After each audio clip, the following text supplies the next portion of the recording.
சௌமியா, இங்கே கொஞ்சம் வாமா. சொல்லுங்க அத்தை. நான் இன்னைக்கு மதியம் கொஞ்சம் சீக்கிரமாக கிளம்பி ஹாஸ்பிட்டல் போயிட்டு வந்துடுறேம்மா. சரிங்க அத்தை. நான் வந்த பிறகு நிறைய வேலை இருக்குது. நீ மளிகை கடைக்கு போயிட்டு வந்துடுமா. காய்கறி வாங்கணும், மெடிக்கல்ஸ்க்கு போகணும், நிறைய வேலை இருக்குமா. அத்தை போதும் போதும், லிஸ்ட்டு பெருசாக போயிட்டுருக்கு. நான் போயிட்டு வரேன், நீங்கள் ஃபஸ்ட்டு ஹாஸ்பிட்டல் போயிட்டு வாங்க. சரிம்மா, நான் ஃபஸ்ட்டு ஹாஸ்பிட்டல் கிளம்புறேன். ஹாஸ்பிட்டல் போயிட்டு வந்துடுறேன். சௌமியா, நான் உங்ககிட்ட ஒன்று கேட்கணும்மா. அத்தை இருங்க, நான் உங்ககிட்ட ஒன்று கேட்குறேன். அத்தை, நீங்கள் வெளியூர் போயிட்டு வரக்கூடாது. நான் தான் இருக்கேன்ல வீட்டில். நீங்கள் காசி ராமேஸ்வரம்ன்ட்டு ஜாலியாக போயிட்டு வரக்கூடாது வெளியில். இதை பாருமா, நீ சொல்கிறதுக்கு முன்னாடியே நான் அதை யோசித்தேன். ஆனால் ஒரே ஒரு விஷயத்துக்காக தான் நான் காத்துட்ருக்கேன்.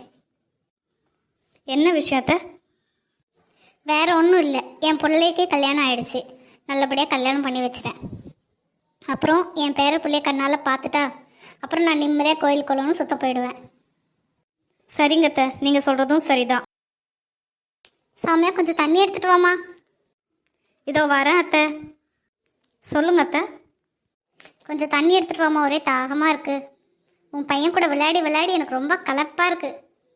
சரிங்க அத்தை, எடுத்துகிட்டு வரேன். அத்தை, அதான் உங்கள் பேரப்பிள்ளையை பார்த்துட்டீங்கல்ல, அவங்க கூட ஆசையாக கொஞ்சம் விளையாடிட்டீங்கல்ல, நீங்கள் ஏன் காசி ராமேஸ்வரம்னு போகக்கூடாது? நீ சொல்கிறதும் சரிதாம்மா, அதில் ஒன்றும் தப்பு இல்லை. ஆனால் என் பேரப்பிள்ளை உங்களை அம்மா அப்பான்னு வாய் நிறைய கூப்பிட்றத என் காதார கேட்டுட்டு போகிறேம்மா. சரிங்க அத்தை, அப்புறம் உங்கள் விருப்பம்.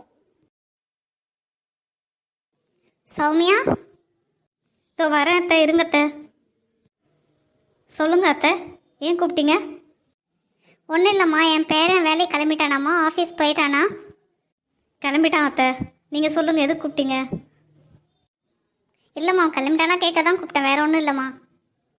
அத்தை, நீங்கள் எப்போ தான் காசி ராமேஸ்வரம் போக போகிறீங்க? இதை பாருமா, இது வரைக்கும் இருந்தது இருந்துட்டேன். என் பேரனோட கல்யாணத்தை என் கண்ணால் பார்த்துட்டு நிம்மதியாக நான் கிளம்புறேம்மா. ஏதோ ஒன்று சொல்லுங்க அத்தை, அப்புறம் உங்கள் விருப்பம்.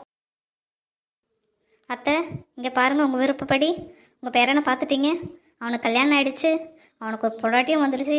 இன்னும் எப்போ தான் நீங்கள் காசி ராமேஸ்வரம் போக போகிறீங்க அத்தை? சரிம்மா, நான் இப்போவே கிளம்புறேன். சரி, நான் கிளம்புறதுக்குள்ளே நீயும் என் கூடவே கிளம்பிடுமா.